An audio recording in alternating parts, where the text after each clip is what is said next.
ล้สิฮอดข้าวดาวแล้วมีผู้ใดสนใจอยากได้เป็ดไว้ปิ้งบ่เนาะพี่ซีปิ้งกินข้าวดาวนี่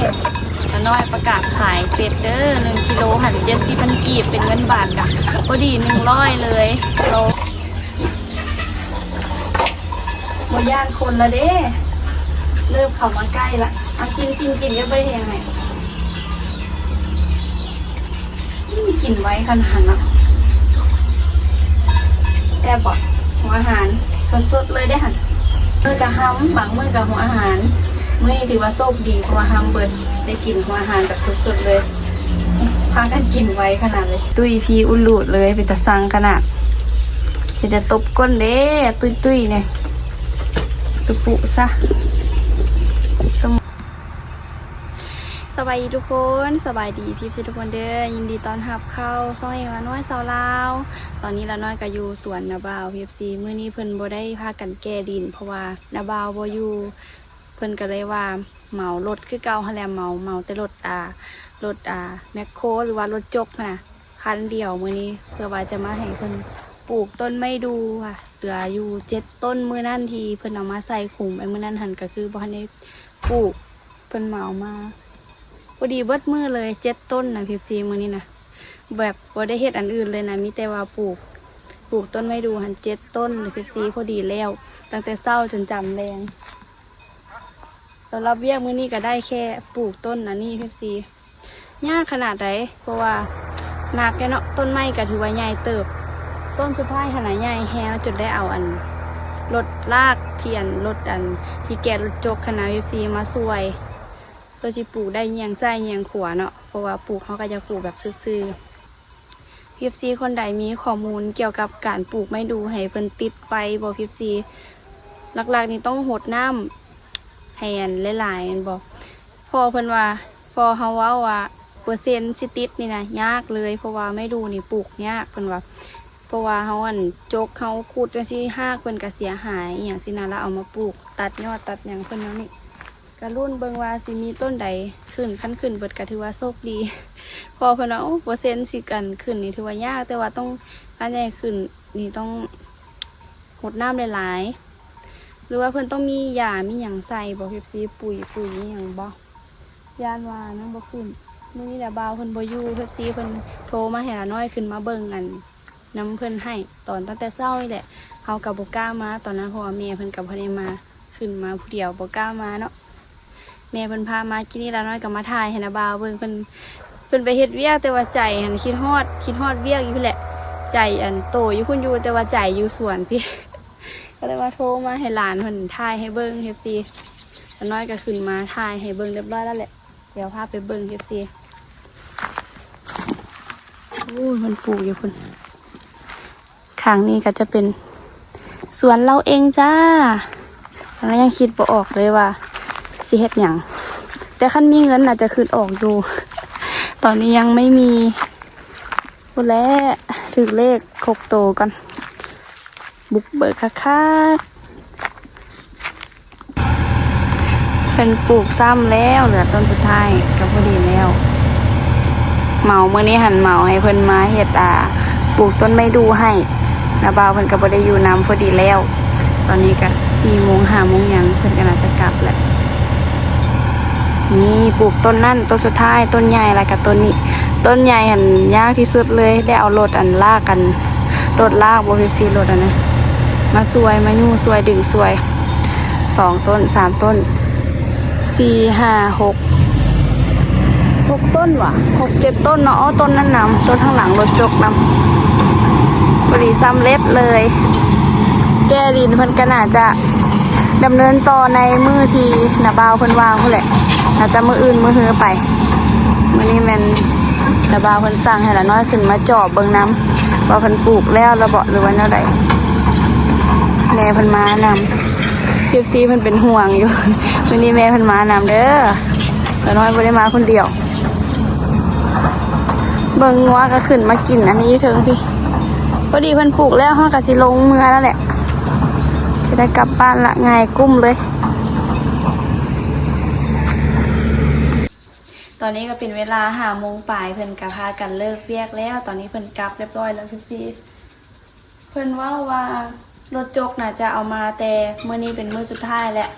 มื้ออื่นเพิ่นก็สิมารับเอารถเมื่อแล้วมื้อนี้หันค่ำก็เลยว่าขอฝากไว้นี่ก่อนว่าซั่นแปลว่าทั้งเบิดนั้นไปก็คือ3มื้อที่เหมารถแมคโครหรือว่ารถจกพี่ซีป้าละน้อยว่าราคาไปสำหรับเฮาหันคิดว่าแพงเลยพี่ซีเพิ่นคอมเมนต์ว่าราคาถูกหลายถูกแบบถูกก่อนอยู่ทางฝั่งไทยหลายแฮงเพิ่นว่ามื้อนึงเพิ่นนั่นแบบว่าอันนั้นนะจกอย่างเป็นชั่วโมงละ10,000 บาทแต่ว่าอันนี้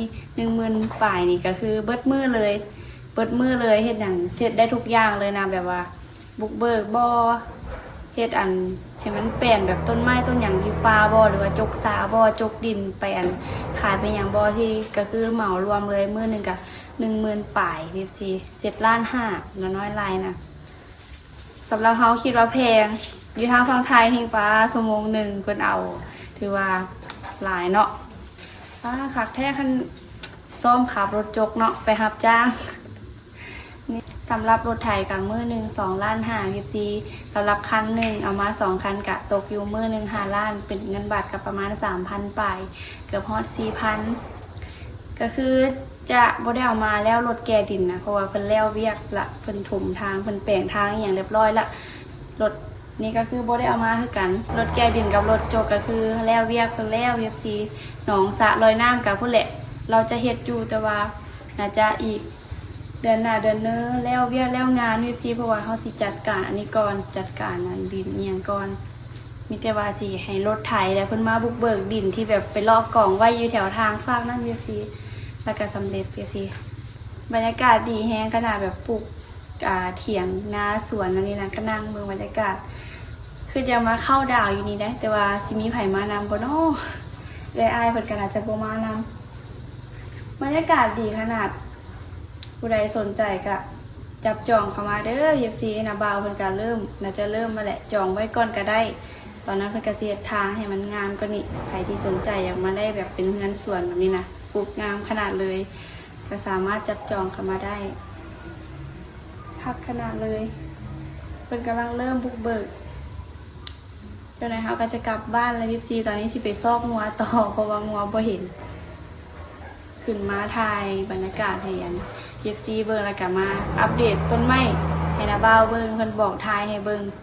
ก็คือปลูกเรียบร้อยแล้วซ้ำไทยเหมารถแมคโครพี่ซีมื้อนึง7.5 ล้านก็คือสำเร็จไปละใช้งานรถอันนี้ไปหันก็คือ3 มื้อเต็มเลย3 มื้อเบิ่งเลย7.5 ล้านกับ22 ล้านบอกละน้อยไล่ถือกว่าเนาะแม่นละ22.5 ล้านFC เป็นเงินบาทกะประมาณ 30,000 ป่ายกับพอ4พุ่นแหละป้า3 มื้อยังสิได้เอารถไถมาอยู่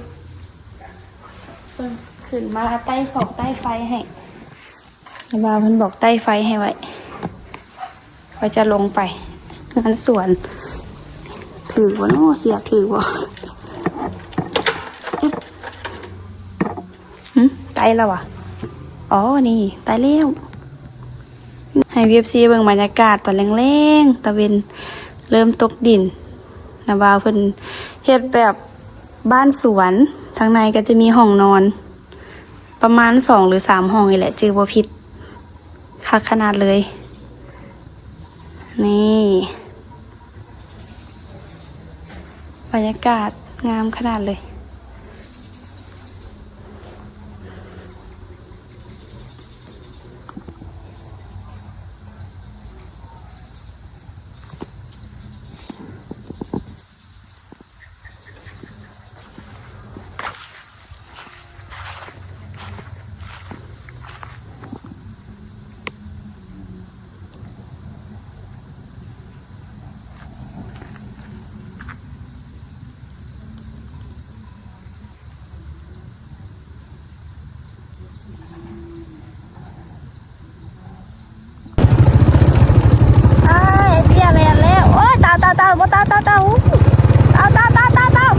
นี่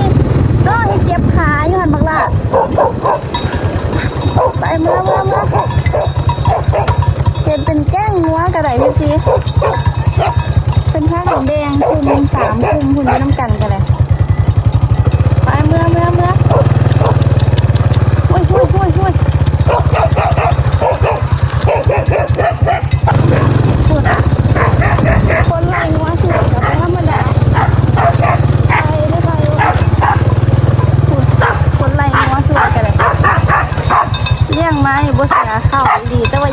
ได้ล่ะแหนตัวนั้นมีแต่คนไล่งัวสวยโอ้น้องมองไปพอแล้วโอ้รถอะไรมาแล้วว้าย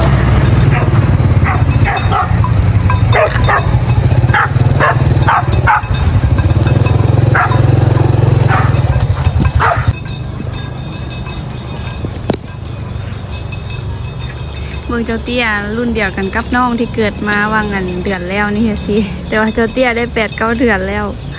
เพิ่นบ่ได้ลิ้นน้ำมูที่เกิดอันพ่อเพิ่นได้เพราะว่ามูหั่นน่ะสูงใหญ่เบิดแล้วเพิ่นได้มาลิ้นน้ำน้องๆที่หากันเกิดบางเดือนแล้วนี่เถียงกันเลยคันสิลิ้นน้ำมูแล้วแม่นมูบ่ลิ้นน้ำแล้วมูใหญ่ละเถียงกันเลยลิ้นน้ำน้องเถียงกันเลยฝุ่นง่ายกุ้มเลยบ้านน้าน้อยนะนี่สิควันกุ้มมันมีแต่ขี้ฝุ่นทางนั้นไปเด็กรุ่นเจ้าเตี้ยน่ะตัวนี้ตัวนี้เป็นรุ่นเจ้าเตี้ยเกิดพร้อมกัน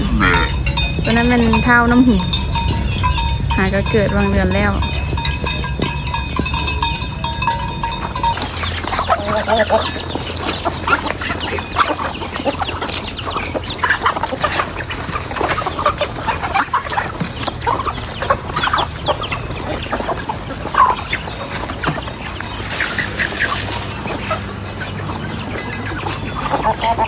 ไก่ออกมากินอยู่นอกเป็ดกินอยู่ในอย่างนั้น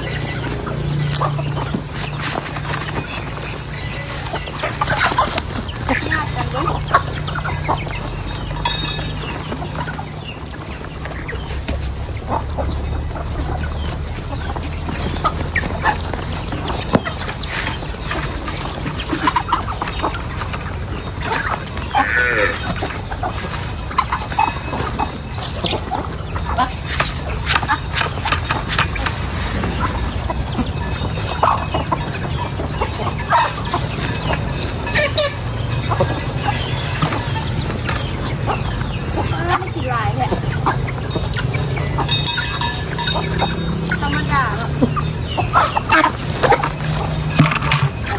ใกล้สิฮอดข้าวดาวแล้วมีผู้ใดสนใจอยากได้เป็ดไว้ปิ้งบ่เนาะพี่ซีปิ้งกินข้าวดาวนี่น้าน้อยประกาศขายเป็ดเด้อ1 กิโลหัน70,000 กีบเป็นเงินบาทกะพอดี100เลยโล100 บาทพี่ซีตัวนึงก็ประมาณ2 กิโลไปเป็ดเสือไก่แต่บัวมันกินน้ำไปพากันไปกินน้ำวันนี้กินแล้วก็พากันไปกินน้ำเกลือแล้วก็พากันไปกินน้ำช่วงนี้มันทำเบิร์ดได้เกลือหัวอาหารเพิ่นสดๆเลยจะได้ไปเอาหัวอาหารมาให้หมูอีกนี่เดี๋ยวเขาไปเอามาให้เด้ออุด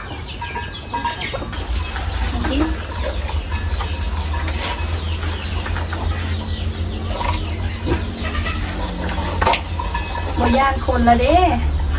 เริ่มเข้ามาใกล้ละมากินก็ไม่ได้ยังไงกินไว้ขนาดเนาะ